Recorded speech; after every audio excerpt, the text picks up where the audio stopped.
नमस्कार। न्यूज जंगल के 6वें एपिसोड में आपका स्वागत है। कानपुर इतिहास समिति की प्रस्तुति, जिसमें हम कानपुर के इतिहास को विभिन्न तरीके से, विभिन्न कोणों से प्रस्तुत कर रहे हैं आपके लिए। हमारे साथ बातचीत करने के लिए मौजूद हैं कानपुर इतिहास समिति के महामंत्री इतिहासकार अनूप कुमार शुक्ला।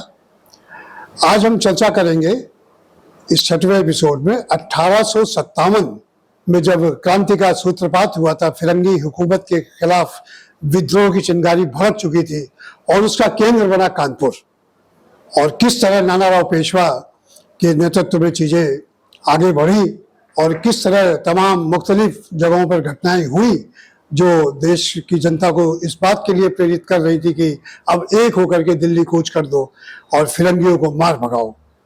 अनूप जी नमस्कार। नमस्कार।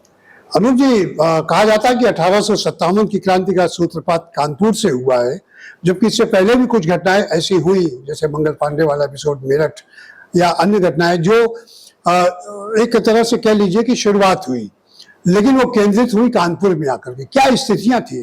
नानाराव पेशवा की एंट्री कानपुर में कैसे होती है? कैसे बागी लोग, क्रांतिकारी लोग उनके नेतृत्व में आते हैं और चीजें उसको साकार रूप देते हैं, रणनीति को अंग्रेजों के खिलाफ? थोड़ा इसके बारे में बताइए। नाना साहब कानपुर में कैसे आते हैं उसका तो संदर्भ यही है कि बाजीराव द्वितीय ने जी बाजीराव द्वितीय के संततियां तो थीं, बेटियां थीं, लेकिन पुत्र नहीं था। तो उन्होंने अपने गोत्रज महाराष्ट्र के ही एक परिवार को बुलाया और उनमें नाना साहब के पिता को, नाना साहब के पिता कई भाइयों सहित, सदाशिव, बाबा भट्ट वगैरह सहित इनके गोद लिए ली गया। गोद में प्राधान्य रूप से नाना साहब को ही माना गया। नाना साहब और बाजीराव का आगमन 1818 में पेशवाई से पदच्युत करके कानपुर में प्रवास के लिए ठिकाना बनाया गया था। 1857 की क्रांति का जो सूत्रपात है उसमें बहुत सारे कारण थे अलग अलग। यदि नाना साहब के कारणों पर ध्यान दें तो नाना साहब का जो वजीफा था, नाना साहब की जो पेंशन थी पैतृक, जो बाजीराव द्वितीय के समय तक मिलती रही, जिससे उनके खर्चे चलते थे, जो शर्तनामे के तहत वो जगह जगह डलहौजी हड़प नीति से वरासतन हकों को समाप्त किया जा रहा था, उस हक के तहत इनको वारिस न माना गया और इनको वजीफा स्वीकृत नहीं किया गया। तो सबसे बड़ा इनका ही मुद्दा था कि इनको जो 7-8 लाख का जो वजीफा था, जिससे पूरे बाजीराव के कुनबे को उससे भरणीय थी, उसमें आधृत था वो पूरा परिवार, वो बंद कर दिया था। तो वो अब अपने सामान्य रूप से बाजीराव की मृत्यु के बाद संसाधनों से अपने कर रहे थे। तो एक तो अंदर से ये विरोध था। इसके लिए इन्होंने इंग्लैंड तक अपनी अपील की, यहाँ के स्थानीय शासकों के अलावा, और वो इंग्लैंड तक प्रेयर अपनी पहुंचाई। उसमें अजीमुल्ला साहब उनकी फरियाद लेकर के पहुंचे, लेकिन वहां भी उन्हें वही उत्तर मिला कि जो विधान बना है सबके लिए है, उनको स्पेशली ये वजीफा नहीं स्वीकृत किया जाएगा। अजीमुल्ला, वहीं से अजीमुल्ला के दिमाग में जरूर ये रणनीति कुछ बीज पड़ चुका था कि अजीमुल्ला वहां से क्रीमिया वार और ये सब होते हुए आए। वहां पर ही रसेल, जो टाइम्स का संवाददाता था, रसेल की मुलाकात उसी वार में ही हो गई थी एक कैंप में, और उसके बाद वो मार्ग उनका वही अफगानिस्तान से होते हुए इससे हिंदुस्तान आ गए। तो कानपुर से क्रांति की जो सूत्रपात होने का कोई दूसरा, यहाँ के स्थानीय जमींदार भी जो सेटलमेंट हो रहे थे, चूंकि वो कालखंड अकाल का कालखंड था, तो बहुत सारी जमींदारियां चली जब्त हो रही थी, कहीं कुछ हो रही थी लगान न देने का। तो एक तो जमींदारी का वर्ग, एक ये भी कुलीन वर्ग विरोध में था।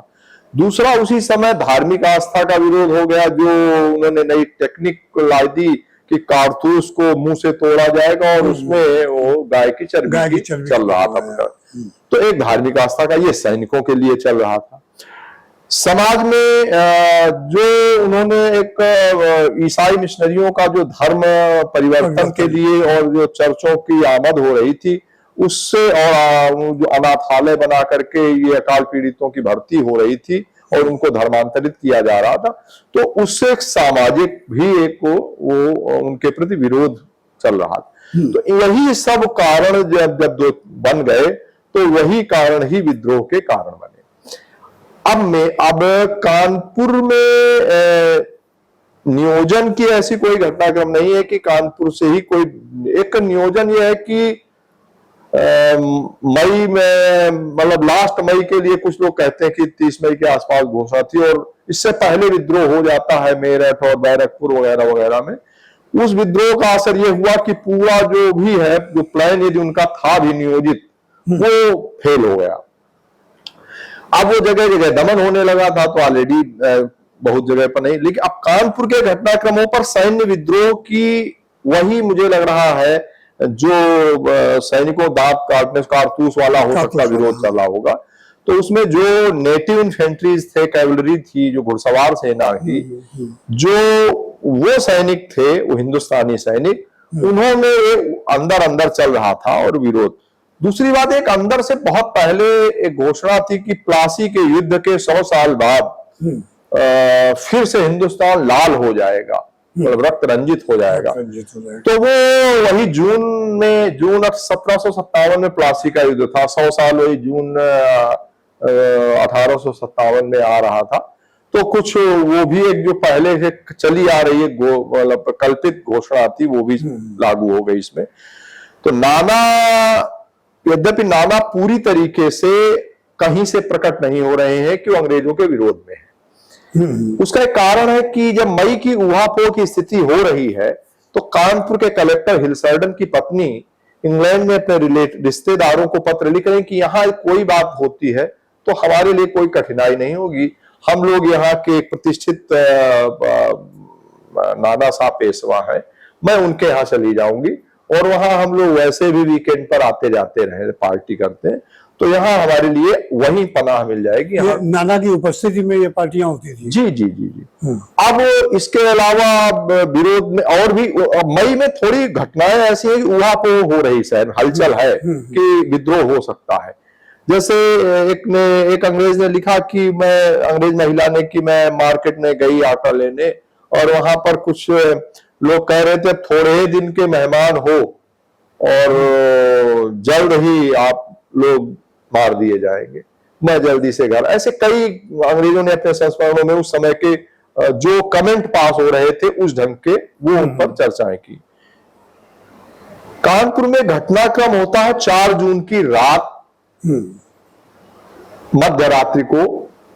इसके नियोजन में टीका सिंह, सूबेदार टीका सिंह के साथ शमसुद्दीन की बात आती है। इन लोगों ने विरोध शुरू किया। ये लोग पुराने कानपुर में नाना के साथ मिलकर के ज्वाला प्रसाद और नाना के साथ भी भेंट करने का कुछ लोग जिक्र करते हैं कि इनकी मुलाकातें सुक्खा मल्लाह घाट अर्थात रानी घाट को कहते हैं, यहां पर हुई हैं।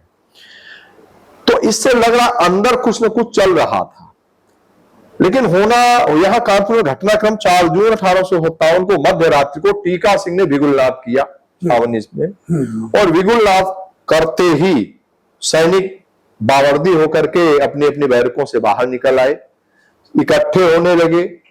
टीका सिंह, शमसुद्दीन वगैरह जैसे निर्देश दिए कि हमको अब अपनी आजादी के लिए आंदोलन करना है और ये हमको धर्म भ्रष्ट कर रहे हैं, आदि आदि जो भी उनका वार्ता। टीका सिंह भी फौज का आदमी था। हाँ, टीका सिंह घुड़सवार सेना, दत्ती घुड़सवार। उसके बाद उसके बाद ये हुआ कि हम लोग यहाँ पर खजाना लूटेंगे, कैदियों को मुक्त करेंगे और यही खजाने के खर्चे से ही हम लोग आगे के दिल्ली चलो, क्योंकि हरे झंडे के नीचे आना है भाई। दिल्ली सल्तनत का झंडा हरा अर्थात मुगल जो प्रशासक थे, हमें उनको माना, तो हमने कहा हरे झंडे के नीचे आना है तो दिल्ली चलो। और तो रात भर में छावनी मतलब मैगजीन घाट से है। उस समय बहादुर शाह जफर द्वितीय, बहादुर शाह जफर में द्वितीय का नहीं है, बहादुर शाह जफर अच्छा। वही प्रशासक, वही उस समय थे। तो उन्होंने ये जब किया कि नाना साहब के,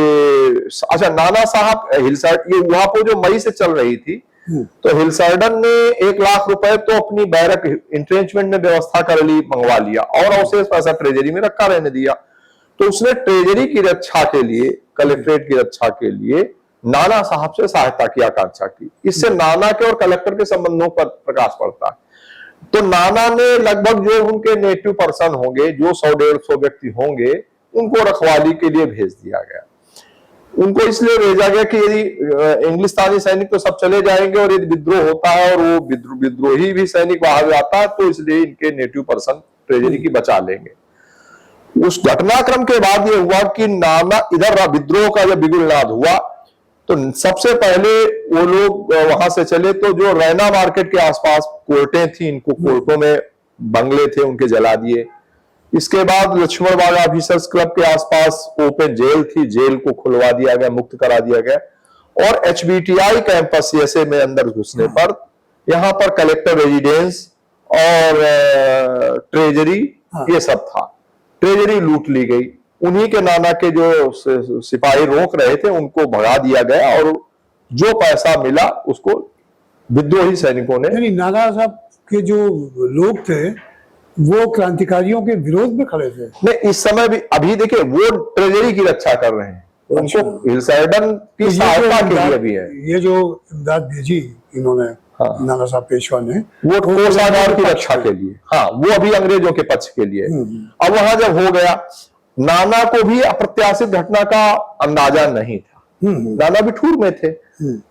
ये रात भर विद्रोह के बाद जब सैनिक दिल्ली चलो के तहत जीटी रोड पर आए और आगे कल्याणपुर में कैंप डाल दिया। रात भर के थके थे, भोजन पानी रसद की व्यवस्था करके सब कुछ होने लगा, जो विद्रोही जितने सैनिकों की व्यवस्था हो रही थी। इधर बिठूर तक जो नाना के सैनिक जो थे कोषागार रक्षा कर रहे थे ट्रेजरी की, वो लोग पहुंच गए। उन्होंने बताया ये घटना हुई। तो अजीमुल्ला उसमें बड़ा दूरदर्शी व्यक्ति था जिसकी भी चर्चा आपने की। तो अजीमुल्ला ने नाना को सुझाव दिया कि हमारे साथ चलो, अब आप ही को नेतृत्व करना है।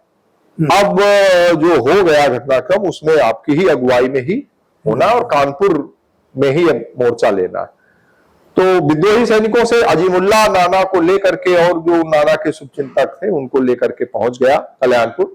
कल्याणपुर में दोपहर में ये सब बातचीत की और ये कहा कि अब दिल्ली चलो, लंबी पारी है, लंबा खेल है, लंबी दौड़ पर जाना है।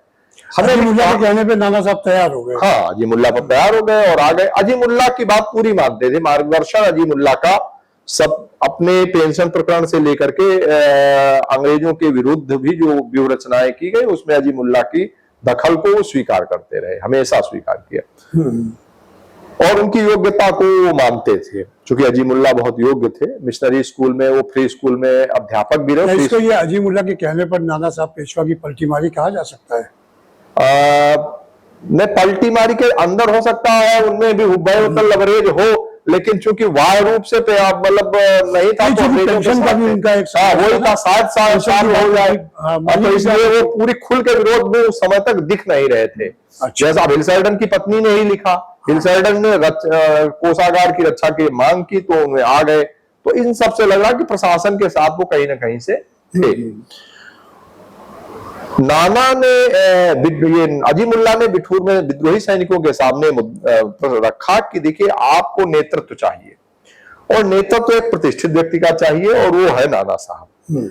नाना साहब आपके नेतृत्व करेंगे और हमें दिल्ली चलो की जगह पर अभी कानपुर चलो है, क्योंकि जो कानपुर में इंट्रेंचमेंट में अंग्रेज छुपे हैं, यदि हम इनको नेस्त नाबूद कर देते हैं तो हम यही कानपुर से ही आजाद होना शुरू हो जाएंगे। अजीमुल्ला की प्लानिंग को विद्रोही सैनिकों को समझ में आ गई और उन्होंने स्वीकार कर लिया। तो जो भोजन पानी करने के बाद 5 शाम को जब रवाना होने लगे शहर की ओर, और 5 की देर रात या कह सकते हैं या 6 को उन्होंने संदेश दे दिया,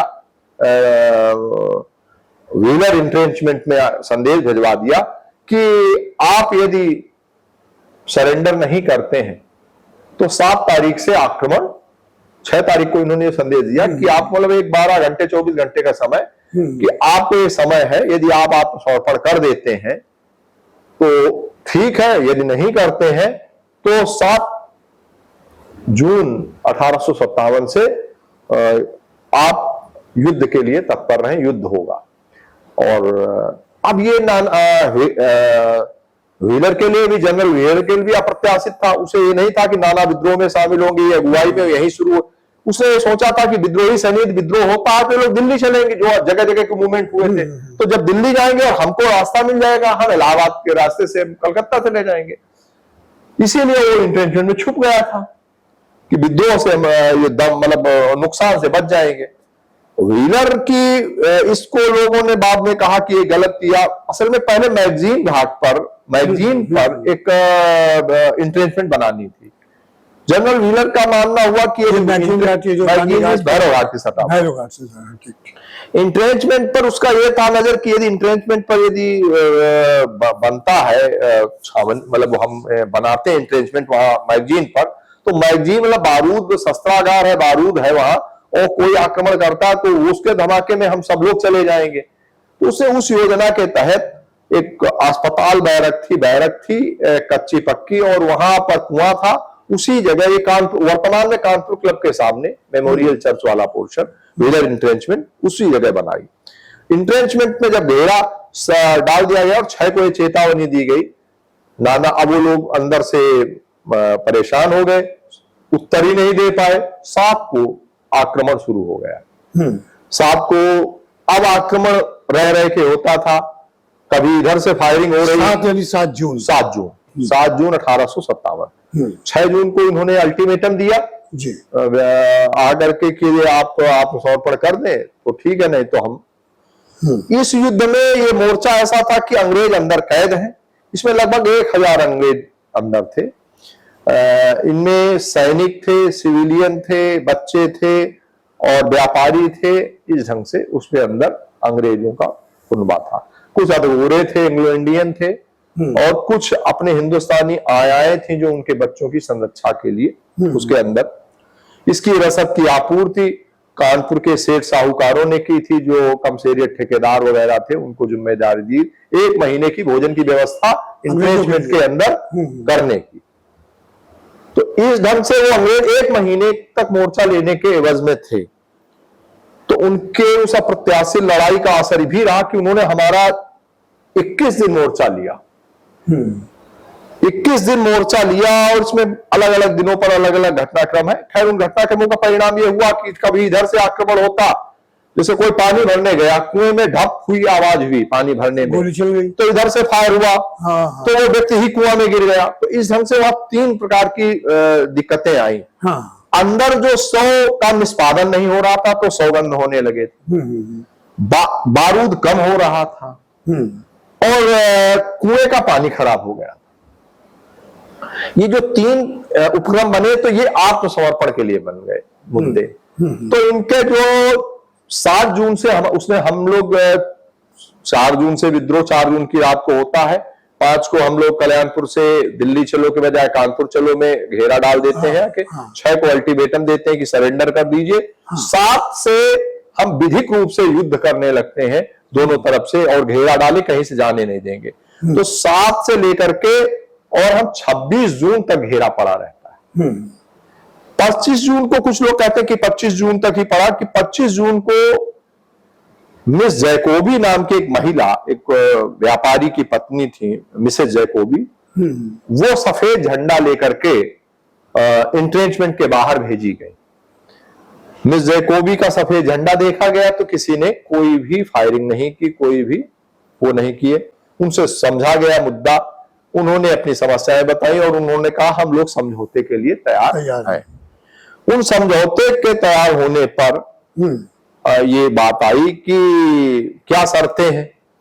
तो समझौते के तहत उनका ये हुआ कि हमें मुख्य रूप से कलकत्ता जाना है, हमें यहां से केवल इलाहाबाद आप शिफ्ट करा दीजिए, इसके बाद हम निकल जाए। इलाहाबाद तक आपकी जिम्मेदारी है, हमारी ये शर्त है।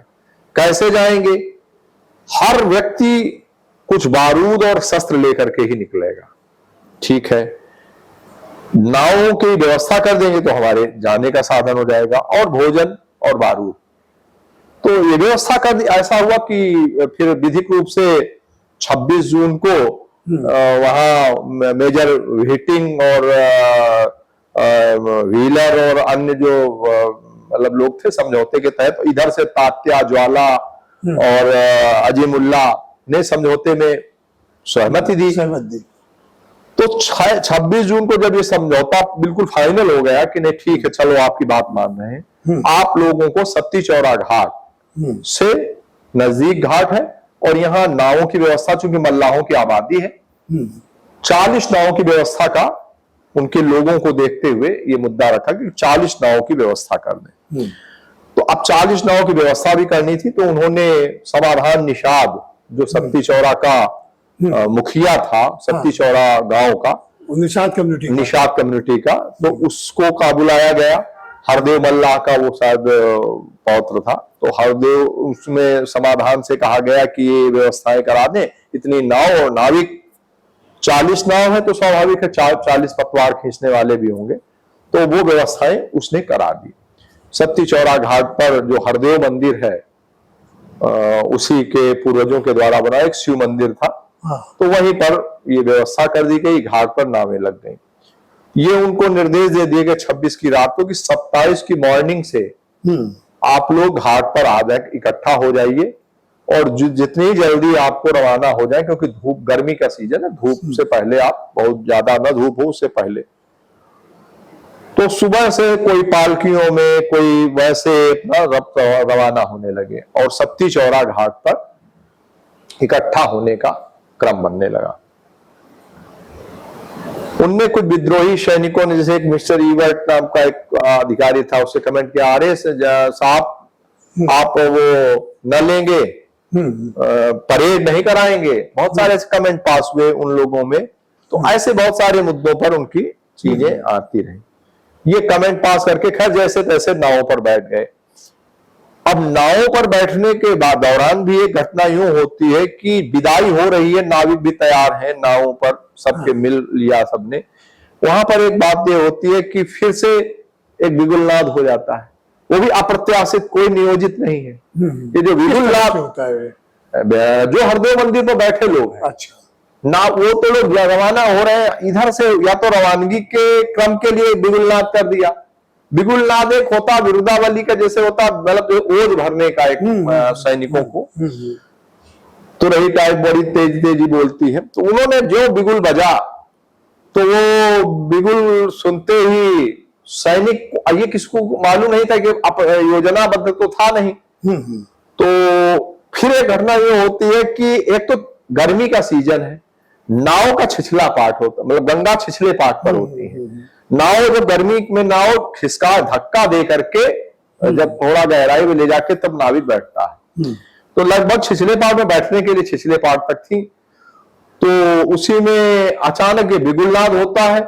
सैनिक समझ, मतलब वो उधर के सैनिक को समझ नहीं पाए, अंग्रेज इधर से भी नहीं कुछ समझ पाए, विद्रोही सैनिक, उसमें कोई नियोजन था नहीं। तो उनमें जो नाविक थे वो कूद पड़े पानी में, गंगा में। वो समझे कि फिर से वही, अच्छा वो फसाद देख रहे थे इधर का 20-25 दिन का, तो उन्हें लगा कि फिर से कुछ ये शुरुआत हो गई। तो नाविक अपने को बचाने के लिए कूद गए पानी में, गंगा में। इधर नाना के जो विद्रोही सैनिक जो घाट पर बैठे थे, अजीमुल्ला और तात्या के नेतृत्व में और ज्वाला प्रसाद के, तो वो भी नहीं समझ पाए कि क्या है, क्योंकि वो भी विजय करना चाह रहे थे। तो इसी ढंग से अपने हेडक दूर करके मुक्त होना चाह रहे। अब ये हुआ कि उनमें अंग्रेजों ने सोचा ये कुछ गड़बड़ है, तो उनमें से एक उधर से फायर किया, इधर से भी। जो पहला फायर किस तरफ से हुआ ये कहा नहीं जा सकता है, इधर से भी फायरिंग शुरू हो जाती है और उधर से भी। अब कहीं से भी एक शुरू होता है, जैसे कहते हैं ना, एक रोड़ा चला दूसरी तरफ से रोड, वो बड़ा अप्रत्याशित घटना है कि दोनों तरफ से फिर मोर्चा हुआ था। अब वो ये हुआ, अच्छा उस समय सवादा कोठी में नाना, चूंकि ये मोर्चे के दौरान फायरिंग, जवाबी फायरिंग हुई या वन साइडेड हुई? नहीं, दोनों तरफ से। इधर विद्रोही सैनिकों ने, उधर से जब हुआ फायर, इधर से विद्रोही सैनिक होने की घटना है, तो फिरंगियों की ज्यादा बताइए। नहीं, दोनों शस्त्र से लैस बैठ खड़े हैं। अच्छा, इधर भी घाट पर विद्रोही सैनिक भी लैस है और वो उधर से, वो विदाई के समय उनको आपूर्ति दी गई है, वो सरेंडर की पोजीशन में जरूर है, लेकिन उन्हें ताकि शस्त्र लेकर के जाना है, तो हर एक के साथ है। उसमें एक कहानी हुई कि